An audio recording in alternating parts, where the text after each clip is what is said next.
नमस्कार, स्वागत है आपका वैन इंटरनेशनल न्यूज़ एजेंसी में। मैं हेमंत शर्मा कुरुक्षेत्र के पावन ब्रह्म सरोवर से आपका स्वागत करता हूं। और आज की इस खास पेशकश में हमारे साथ जुड़े हैं बहुचर्चित महर्षि मुनिषि स्वामी श्री ज्ञानानंद जी महाराज। महाराज जी, स्वागत है आपका बहुत बहुत। तो बात जब कुरुक्षेत्र की हो, धर्म नगरी की हो, महाभारत की उस भूमि की हो, तो ब्रह्म सरोवर का नाम ना आए ऐसा अनुचित ही लगभग लगता है। महाराज जी, ब्रह्म सरोवर पर हम इस वक्त मौजूद हैं और ब्रह्म सरोवर के बारे में क्या हमारे दर्शकों को आप बताना चाहेंगे कि क्यों ब्रह्म सरोवर की अपने आप में इतनी महत्वता है, जिसको एशिया का एक बड़े सरोवरों में एक माना जाता है? हाँ, ये बिल्कुल सत्य है कि वर्तमान स्वरूप में जब हम देखते हैं तो ब्रह्म सरोवर केवल भारत नहीं, समूचे एशिया के प्रमुख सरोवरों में माना जाता है और कहीं कहीं इसकी गणना एशिया के सर्व प्रमुख सरोवर के रूप में भी ली जाती है। तो जहाँ तक दोनों पक्ष इसके हैं कि एक तो ब्रह्म सरोवर से जुड़ी पौराणिकता में ये सरोवर वास्तव में दीर्घकाल से कब से है इसकी समय अवधि तो निश्चित नहीं है, लेकिन पूर्व में ये पूरा एक वन क्षेत्र समंत पंचक वन के नाम से ब्रह्मा जी ने यहाँ तप किया। ब्रह्मा जी की उत्तर वेदी यहाँ स्थापित हुई और उसके बाद उन्हीं के भाव से ही ये जो सरोवर का प्रागट्य हुआ वो ब्रह्म सरोवर के नाम से आज तक भी एक आस्था बना हुआ है। और उसके साथ साथ ही इस सरोवर की दिव्यताएं स्वयं भगवान कृष्ण यहाँ जब सूर्य ग्रहण उस समय लगा, द्वारका से आकर के स्वयं यहाँ स्नान करने के लिए आए, ब्रजवासियों को यहाँ आमंत्रित किया, द्वारका वासियों को साथ लेकर के आए और विश्व को स्वयं जताया, क्योंकि हमें लगता है कि भगवान स्वयं आते हैं इस धरा पर वो पौराणिक परंपराओं का सम्मान करने और जन जन में उनका एक सम्मानित स्थान बना रहे वो करने के लिए, और इसीलिए वो स्वयं भी आए। कहीं ना कहीं हमारे दशों गुरु भी समय समय पर आए और हमारे ऋषि महर्षि उनकी तपस्थली ये रही।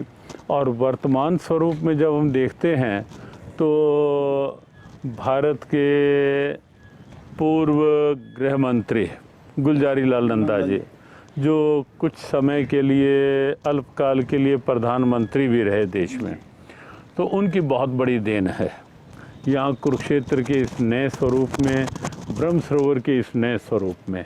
और उसके पश्चात यहाँ हम जब देखते हैं वर्तमान में यहाँ जिस ढंग से अंतर्राष्ट्रीय गीता महोत्सव प्रारंभ हुआ, 2 वर्ष पूर्व यहाँ ब्रह्म सरोवर के जल को प्रवाहमान जल के रूप में लिया गया ताकि जल एक स्थान पे खड़ा रहता है तो कहीं ना कहीं गंदगी और दुर्गंध आने लगती है।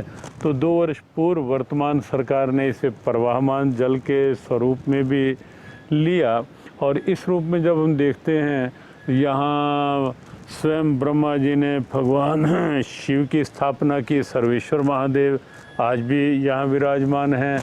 ब्रह्म सरोवर के निकट ही सन्निहित सरोवर है, सूर्य उपासना का एक मुख्य केंद्र यहाँ माना जाता है पूरे देश में, पूरे विश्व में। और ऐसी ढेरों दिव्यताएं इस ब्रह्म सरोवर के साथ जुड़ी हैं। और आज जब हम चारों ओर दृष्टि घुमाते हैं तो जब ये जल का सहज सा हिलोर लेता हुआ प्रवाह और चारों ओर कहीं महाभारत काल के बने दिव्य दृश्य, कहीं ये अलग अलग सी कुटीर का दृश्य, ये वास्तव में बहुत अद्भुत लगता है। पर्यटकों को, श्रद्धालुओं को स्वाभाविक ही अपनी ओर आकर्षित करता है वर्तमान का जो ब्रह्म सरोवर का स्वरूप है। जी, बहुत खूब जो आपने इसकी ब्रह्म सरोवर की महिमा एक बताई। ब्रह्म सरोवर स्वामी जी देश के साथ साथ विदेशों में भी उतना ही प्रचलित है और हम हर साल देखते हैं कि विदेशी भी उतना ही यहाँ पर आना चाहते हैं। पिंड दान का यहाँ पर कितना और क्या महत्व है? काफ़ी लोगों को देखा गया है कि पिंड दान करने के लिए भी इस खास ब्रह्म सरोवर का रुख करते हैं। निस्संदेह यहाँ पौराणिक काल से, वैसे तो यहाँ कुरुक्षेत्र जिला में ही पास में एक नगरी है पिहोवा जी। पिथुदक तीर्थ के नाम से माना जाता है, और क्योंकि उस नगरी के साथ पृथु राजा का वो भाव जुड़ा हुआ है कि जहाँ प्रारंभ से उन्होंने अपने पूर्वजों के प्रति पिंडदान किया, और वो क्योंकि एक ही क्षेत्र माना जाता है, और यहाँ भी ब्रह्मा जी की तपस्थली, और कुरु राजा ने अपने पूर्वजों के निमित्त से यहाँ उस परंपरा का निर्वहन किया, तो परंपराएं कहीं ना कहीं मरती नहीं हैं, जीवित रहती हैं। और आज भी वो परंपरा लाखों नहीं करोड़ों करोड़ों श्रद्धालुओं के हृदय में, वो देश में हो विदेश में हो, आज भी वो परंपरा जीवित है। और उसी परंपरा का निर्वहन करने के लिए यहाँ विदेशों से भी श्रद्धालुगण आते हैं। तो महाराज जी, इसी पवित्र ब्रह्म सरोवर पर एक सालाना वार्षिकोत्सव कहें या एक बड़ा मेला कहें, वो लगाया जाता है। गीता जयंती के रूप में उसको मनाया जाता है। तो गीता जयंती का इस पवित्र ब्रह्म सरोवर पर अपने आप में क्या महत्व है, और किस तरीके से आप देखते हैं पिछले कुछ सालों में किस तरह गीता जयंती महोत्सव ने एक अंतर्राष्ट्रीय ख्याति प्राप्त कर ली? वस्तुतः कुरुक्षेत्र क्योंकि गीता की अवतरण स्थली है, संयोग से कहें या किसी निमित्त से कहें, कुरुक्षेत्र की पहचान जो पूरे विश्व में बन गई, वो Kurukshetra the land of Mahabharata के रूप में बनी।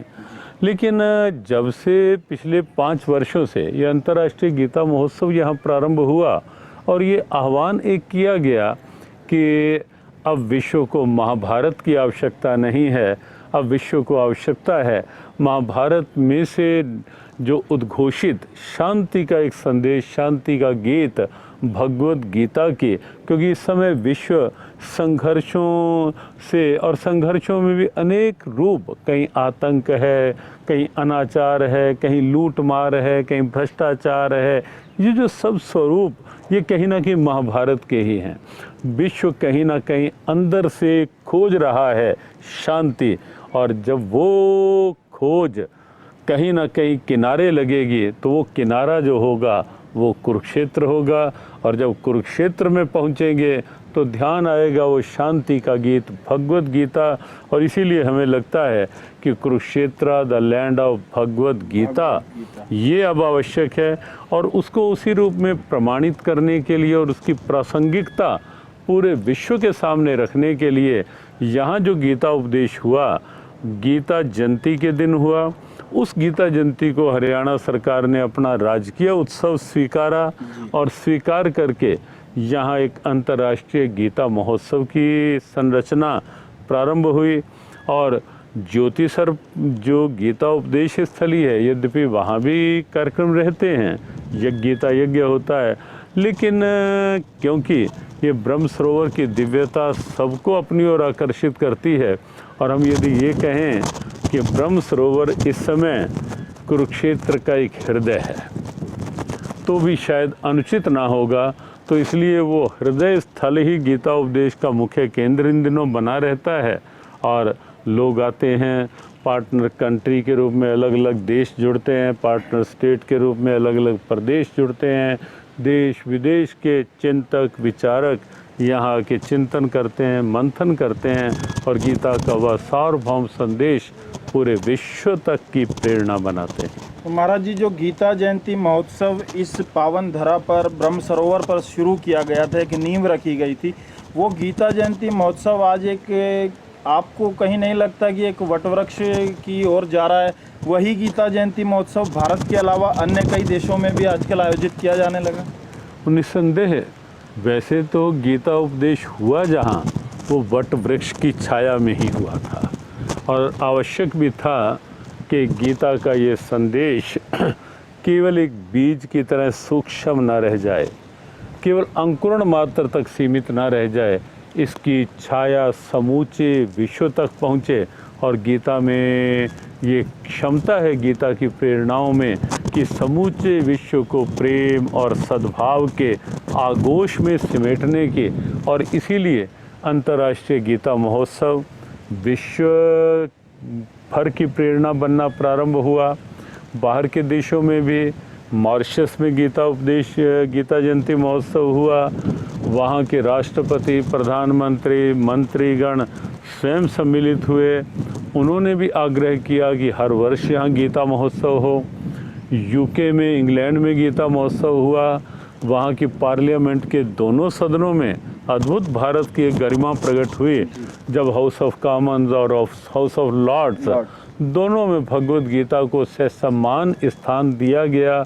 और इस वर्ष ऑस्ट्रेलिया में निश्चित था अंतर्राष्ट्रीय गीता महोत्सव, और कोविड-19 के कारण वो नहीं हो पाया, लेकिन समय आने पर वो होगा ही। वहाँ की पार्लियामेंट पूरी तरह से प्रतीक्षा में थी कि यहाँ भी भगवत गीता इंग्लैंड की पार्लियामेंट की तरह विराजित हो। तो इस पावन धरा की अगर बात की जाए महाराज जी, ब्रह्म सरोवर से थोड़ा सा बाहर निकला जाए तो आज से कुछ वर्ष अगर पीछे जाएं तो कुरुक्षेत्र का नाम हमेशा युद्ध भूमि कुरुक्षेत्र लिया जाता था, जिसको आज हम देखते हैं तो वो धर्म भूमि कुरुक्षेत्र लिया जाता है। तो क्या रहस्य है इसके पीछे? वस्तुतः गीता को ही आप खोलेंगे तो भगवत गीता का प्रथम श्लोक, प्रथम शब्द जो है वो धर्म क्षेत्रे कुरुक्षेत्रे है। कुरुक्षेत्र प्रारंभ से धर्म की ही स्थली रही है। ब्रह्मा जी की उत्तरवेदी कहें, कुबेर की राजधानी कहें, हर्षवर्धन की राजधानी कहें, राजा कुरु के तप की स्थली कहें, और तप के द्वारा उन्होंने इस ढंग के वरदान प्राप्त कर लिए कि यहाँ जो मृत्यु को प्राप्त होगा वो निश्चित रूप से मोक्ष पद को प्राप्त करेगा। उपनिषदों में हमारे कुरुक्षेत्र को देवों की यजन स्थली कहा गया, तपा स्थली कहा गया कुरुक्षेत्र को। तो ऐसे ढेरों प्रसंग हैं कि कुरुक्षेत्र धर्म क्षेत्र है। और वस्तुतः जो युद्ध भी यहाँ हुआ वो युद्ध भी धर्म युद्ध ही था। अधर्म पर धर्म की विजय का युद्ध था, और इसलिए धर्म क्षेत्र ही उसके लिए उपयुक्त था। युद्ध भूमि तो बाद में जानी गई, लेकिन जैसे जैसे अब गीता के उपदेशों का प्रकटीकरण हो रहा है, फिर से लोग समझ पा रहे हैं कि ये गीता की स्थली है, ये धर्म की स्थली है। ये बहुत अच्छी व्याख्या की आपने, एक सरल शब्दों में जो हमारे दर्शकों को समझ आएगी। और महाराज जी, इस भूमि से बाहर अगर कुरुक्षेत्र की बात की जाए तो किस तरीके से आप हमारे नेशनल या इंटरनेशनल व्यूवर्स जो हमें सुनेंगे या सुन रहे हैं उनको आप बताना चाहेंगे कि कुरुक्षेत्र की महिमा, ब्रह्म सरोवर की महिमा तो सभी ने जान ली, कुरुक्षेत्र की महिमा का बखान कैसे किया है? देखो, कुरुक्षेत्र हमने पूर्व में संकेत किया कि प्रायः कुरुक्षेत्र को केवल एक महाभारत के रूप में जाना जानेगा, लेकिन वास्तविक तथ्य जो इसके पीछे हैं कि कुरुक्षेत्र का इतिहास केवल महाभारत काल का इतिहास नहीं है। कुरुक्षेत्र का इतिहास तो ब्रह्मा जी से जुड़ा है। कुरुक्षेत्र का इतिहास पांडवों से फिर जुड़ा। पांडवों ने यहाँ भगवान शिव की स्थापना की। स्थानेश्वर महादेव, जिसे एक विशेष क्षेत्र का नाम थानेसर भी पड़ा। यहाँ हमारे 51 शक्तिपीठों में से एक शक्तिपीठ है कुरुक्षेत्र में, भद्रकाली शक्तिपीठ के नाम से। और वेदों की कुछ ऋचाओं की रचना यहाँ हुई। सरस्वती जी का प्रवाह यहीं से आगे प्रवाहमान होता था। तो ऐसे ढेरों उदाहरण, ढेरों प्रमाण हैं कि कुरुक्षेत्र वास्तव में धर्म भूमि है। और सीधा सीधा प्रमाण ये कि भगवान कृष्ण ने कुरुक्षेत्र को ही चुना अपना वह ज्ञान अर्जुन के निमित्त समूची मानवता को देने के लिए, जो ज्ञान विश्व भर के चिंतकों, विचारकों की एक वास्तविक प्रेरणा बना। एक चीज़ महाराज जी हमेशा सुनने में आती है, जैसे हम अदर स्टेट्स में जाते हैं, गोवा में जाते हैं या अदर कंट्री में जाए, रशिया में जाएं, तो उनकी अपनी अपनी खासियत है। कुरुक्षेत्र के बारे में एक चीज़ सुनने को आती है कि अगर आप यहाँ 1 साल रह जाएंगे तो इतने मंदिर हैं यहाँ पर, इतनी संख्या है कि मथुरा, वृंदावन या और जो अन्य धर्म नगरियाँ हैं वहाँ पर नहीं है। तो आपके श्रीमुख से ये जानना चाहेंगे कि इस बात में कितनी सच्चाई? देखो, कुरुक्षेत्र में महाभारत युद्ध जो हुआ वो महाभारत युद्ध 48 कोस में हुआ जी। और 48 कोस का आप अनुमान लगा सकते हैं, बहुत बड़ा क्षेत्र, अर्थात 144 किलोमीटर का क्षेत्र है। और 144 किलोमीटर में अलग अलग स्थानों में अलग अलग घटनाएं व्याप्त हुई। और इस समय वर्तमान में पिछले लगभग 4 वर्ष से जो एक प्रेरित किया गया कि क्यों नहीं उन सब स्थानों को उनका जीर्णोद्धार करके उनको प्रकट रूप दिया जाए। बहुत से गांव हैं जहां आज भी महाभारत काल के उन संस्मरणों को लेकर कई मेले भरते हैं, लेकिन स्थान लुप्त होते चले गए। तो वर्तमान में फिर प्रयास चल रहे हैं और ये बिल्कुल आपने सत्य कहा है कि इस ढंग के ढेरों स्थान, और बड़ी बात ये कि यहाँ स्वयं भगवान कृष्ण न केवल महाभारत युद्ध में रथ चलाते हुए दिखाई दिए, बाद में सूर्य ग्रहण के समय आए, अनेकों ऋषि महर्षि यहाँ आए, तो उन सब का वृतांत और कहाँ कहाँ वे गए वो देखा जाए तो निस्संदेह लगेगा कि वास्तव में एक विराट क्षेत्र है कुरुक्षेत्र, जहाँ जितना रह करके जितने दर्शन किए जाएं फिर भी नहीं कहा जा सकता कि मैंने पूरे कुरुक्षेत्र के सभी स्थानों के दर्शन कर लिए। बहुत खूब महाराज जी। एक और चीज़ मैं एक अंतर आपसे जानना चाहूँगा। श्रीमद् भागवत गीता जो दुनिया में विख्यात है और हर एक भारतवासी या विदेश में जो रह रहे हैं हिंदुइज्म से जुड़े हुए जो लोग हैं उसको बखूबी जानते हैं। श्रीमद् भागवत गीता और एक जियो गीता, दोनों में क्या डिफरेंस है हमारे दर्शकों को आज ये बताएं। वस्तुतः मूल ग्रंथ तो श्रीमद् भगवत गीता ही है। जियो गीता केवल एक सद्भावनापूर्ण प्रेरणा है, एक आह्वान है जियो गीता कि जियो गीता के संग, गीता के अनुसार जियो, गीता के साथ जियो। वो केवल एक प्रेरणा है, अलग से गीता नहीं है जी। गीता का की विशेष यही एक भ्रम है लोगों में जो आपके श्रीमुख से आज दूर। देखो गीता को लेके तो हम एक बात बहुत स्पष्ट कहते हैं कि विश्व भर के साहित्य के अनेक जो पुस्तकें, अनेक शास्त्र, उनके कहीं ना कहीं आप देखेंगे संशोधित संस्करण जी, संवर्धित संस्करण, रिवाइज्ड एंड एनलार्ज्ड एडिशन। लेकिन भगवत गीता के तब भी 700 श्लोक ही थे, आज भी 700 ही श्लोक हैं। और जहाँ तक जियो गीता की बात है, जियो गीता ने अपनी कोई अलग गीता नहीं बनाई।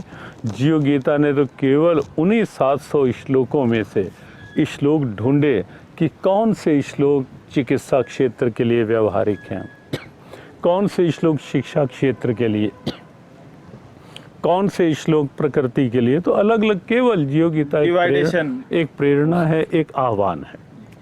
तो एक और चीज़ महाराज जी सुनने में आई है कि आप यहाँ पर एक ऐसा म्यूज़ियम बनाने जा रहे हैं जो एक अपने आप में एक अनोखा म्यूज़ियम होगा। तो उस म्यूज़ियम की महत्वता क्या होगी और किस तरीके का वो अनोखा म्यूज़ियम होगा, उसके बनने से पहले ही आपके शब्दों के द्वारा किस तरीके से उसका बखान किया? वस्तुतः हमारे मन में बहुत समय से एक वेदना ये रही है कि जहाँ गीता का उपदेश हुआ कुरुक्षेत्र में, उस क्षेत्र में गीता के नाम पे आज तक इस ढंग का क्यों नहीं कुछ हो पाया कि विश्व भर के लोग गीता की ओर आकर्षित हों। हमारे मन में एक भाव जगा कि विश्व भर के लोगों को लगे कि गीता क्या है और गीता में क्या है।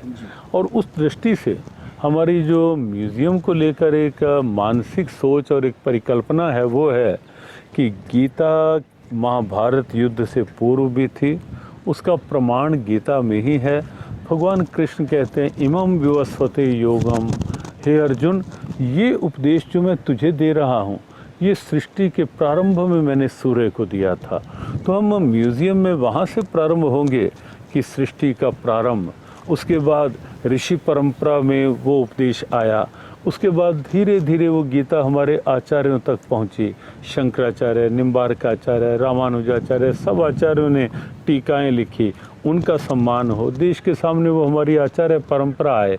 उसके साथ साथ विदेश के लगभग सभी प्रमुख चिंतक, वो भले ही आइंस्टाइन हो, एमर्सन हो, थॉरो हो, हेनरी मिलर हो या जो भी, सब ने कहीं ना कहीं गीता का शोध किया, गीता से कुछ पाया। वो हम गीता म्यूज़ियम में प्रस्तुतियाँ लेंगे, विश्व को लगे कि गीता को विश्व भर ने स्वीकारा है। हमारा पूरा स्वतंत्रता संग्राम, फ्रीडम मूवमेंट जो था वो टोटली गीता बेस्ड था। कन्हैयालाल मानिकलाल मुंशी जी ने एक बात कही, हमें बहुत प्रिय लगी। उन्होंने कहा कि भारत के स्वतंत्रता संग्राम में से अगर भगवद गीता को अलग कर दिया जाए तो मुझे अधूरा सा दिखता है। कोई फांसी के फंदे पे गीता लेके खड़ा है, कोई गीता पढ़ के गोलियां सीने पे खा रहा है और कह रहा है कि मुझे परवाह नहीं, गीता मेरे हाथ में है, मनोबल बढ़ाया। तो वो हम सब एक सजीव प्रस्तुति उस म्यूज़ियम में देना चाहते हैं। उसके अतिरिक्त हम उस म्यूज़ियम में अलग अलग महापुरुषों ने जो शोध किए, जो पांडुलिपियाँ देश भर में कहीं रखी हुई हैं और कहीं ना कहीं डंप हो रही हैं, वो हम झोली फैलानी पड़ी तो हम सब के आगे झोली भी फैलाएंगे कि आप दुर्लभ गीता जो हैं वो हमारी झोली में डालो। हम आपके नाम सहित उसको पूरा सम्मान देंगे ताकि गीता की वो दिव्यता सुरक्षित रहे।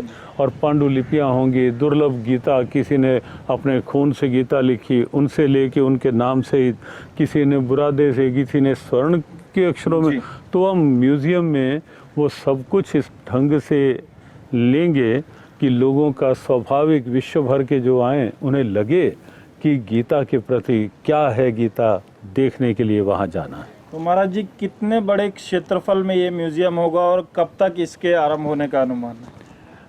वस्तुतः 9 एकड़ जगह उसके लिए हरियाणा सरकार ने ही आवंटित की संस्था को, और केवल इस दृष्टि से कि कुरुक्षेत्र गीता के नाम से है, तो गीता का एक ऐसा केंद्र बने जो ऑनलाइन कोई जानना चाहे गीता के, तो या कोई यहाँ आके कुछ दिन गीता का अध्ययन करना चाहे तो शोध करना चाहे, कभी नेचर से जुड़े लोग आएँ, कभी चिकित्सा से जुड़े लोग आएँ, विश्व भर के शोध करें, या पहले से जो शोध है उसका लाभ लेकर के उसको विश्व भर में आगे बढ़ाएं। तो इस ढंग से वो 9 एकड़ ज़मीन है, उसमें बड़ा हिस्सा म्यूज़ियम का है, और उसका एक लघु रूप जो है वो इस गीता जयंती तक हम लाने वाले हैं, और जो एक विराट रूप उसका म्यूज़ियम का होगा, जो एक सजीव प्रस्तुतियों वाला होगा, वर्ल्ड लेवल का जो होगा, ताकि लघु रूप देख करके लोगों को की उत्सुकता बन जाए कि अच्छा ये म्यूज़ियम बनने जा रहा है। और आगे अगले वर्ष हम उसको प्रारंभ करेंगे, और हमें उम्मीद है कि आने वाले 2-2.5 वर्षों में उस बड़े स्वरूप को भी हम ला पाएँ सामने। हम भी उम्मीद करते हैं कि वर्ल्ड लेवल का वो म्यूजियम बहुत जल्द बनकर तैयार होगा और राष्ट्रीय और अंतर्राष्ट्रीय दर्शकों के लिए विश्व पटल पर कुरुक्षेत्र का नाम एक इतिहास के पन्नों पर तो हालांकि लिखा ही गया है, लेकिन और अच्छे तरीके से दर्ज हो जाएगा। महाराज जी, चलते चलते कुरुक्षेत्र की इस पावन भूमि से हमारे राष्ट्रीय और अंतर्राष्ट्रीय दर्शकों के लिए आपका कोई संदेश या कोई उपदेश? हाँ, निश्चित रूप से हम एक बात कहना चाहेंगे, भगवद गीता से जुड़े, कुरुक्षेत्र की दिव्यता आपको अनुभव होगी भगवद गीता में, मानवता की सद्भावना आपको अनुभव होगी भगवद गीता में, मानसिक शांति आपको अनुभव होगी भगवद गीता में। आप जहाँ हैं अपने अपने कर्तव्य के प्रति समर्पित निष्ठा की भावना जगेगी आपको भगवद गीता के माध्यम से। भगवद गीता जब आपके हाथ में होगी तो निश्चित रूप से आप जीवन मूल्यों के साथ जी पाएंगे, आप मानवीय संवेदनाओं को समझ पाएंगे। भगवद गीता जब आपके हाथ में होगी तो आप जीवन को और जीवन के हर पल को केवल बिताने के भाव में नहीं आगे चलेंगे, जीने के भाव में आगे चलेंगे। और इसीलिए हमारा ये आह्वान है, जियो गीता के संग, सीखो जीने का ढंग। जियो गीता के संग। आज हमने जाना कि किस तरीके से गीता और जियो गीता में कोई डिफरेंस नहीं है। जो एक भ्रम की स्थिति लोगों में पैदा हुई थी कि कोई नई गीता बना दी गई है, स्वामी जी से जाना हमने कि क्या कुरुक्षेत्र की इस पावन धरा का महत्व है, क्या ब्रह्म सरोवर का महत्व है, और किस तरीके से कुरुक्षेत्र में एक इंटरनेशनल लेवल का म्यूज़ियम भी गीता पर बनने जा रहा है। तो गीता एक पावन ग्रंथ जिसको हम लोग जानते हैं, उसकी पूर्ण महत्वता यहाँ पर आने वाले कुछ दिनों में, और स्वामी जी ने जैसा कहा कि इस गीता जयंती से एक लघु रूप उसका शुरू हो जाएगा। तो हम उम्मीद करते हैं कि यहाँ आने वाले लोगों का, टूरिस्ट पर्यटक जो आते हैं उनका भी समूह आएगा, और शोधकर्ता भी नए नए समय समय पर यहाँ पर आते रहेंगे, हालांकि अभी भी आते रहते हैं। तो आज के लिए बस इतना ही, और आपसे सिर्फ यही कहना चाहेंगे कि जुड़े रहिएगा हमारे साथ और देखते रहिएगा नई नई रचनाएं, नई नई बातें, नई नई लोगों से, नए नए गीतकारों से, नए नए जानकारों से बातचीत सिर्फ और सिर्फ वैन इंटरनेशनल न्यूज़ एजेंसी पर। धन्यवाद।